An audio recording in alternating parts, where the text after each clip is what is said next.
welcome to the Lipper Fund Awards Switzerland. Thank you for joining us today, Otto. You're the head of methodology at Lipper, and methodology is a key part when it comes to selecting the winners at the Lipper Fund Awards. So can you talk a little bit about how you derive this methodology?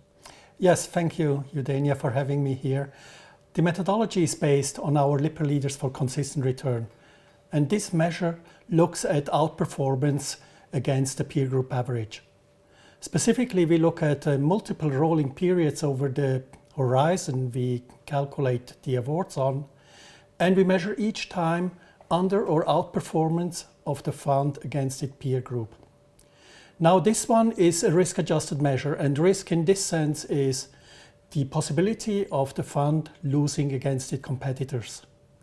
Ultimately, it is very close to total return. But we refer to it as consistent return because we want to look at it the risk-adjusted way on fund performance. You can find more on the methodology on lipperfundawards.com or lipperalpha.refinitiv.com. Otto, what trends are you seeing in the Swiss fund industry in the last year? So in the last year, the Swiss fund industry dropped from 1.5 trillion Swiss francs assets under management to 1.3 trillion. The biggest hit in these drops took equity funds with 150 billion Swiss francs. Now, if we speak about the Swiss fund market, we would look at all Swiss domiciled funds plus all those foreign funds that are managed by Swiss companies and that do sell into Switzerland. This is a more comprehensive view of the Swiss fund market.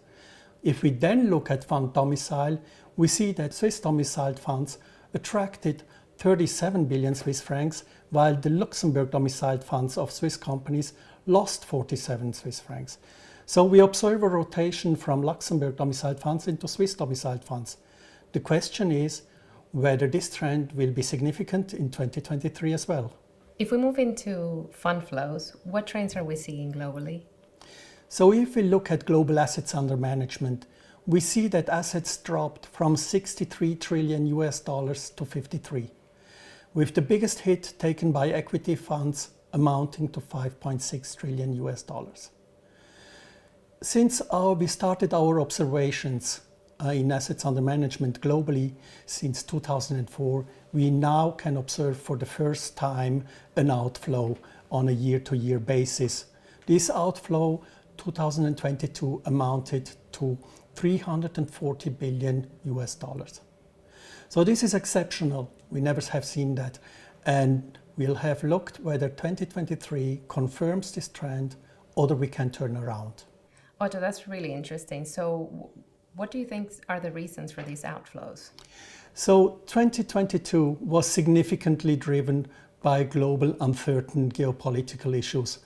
Additionally, rising energy costs resulted in rising inflation rates, and the central banks needed to start to rise interest rates. Now, in all these circumstances, both fixed income and equity funds took a hit. And this ultimately then led to an outflow in global markets. Thank you, and enjoy the awards tonight. Thank you.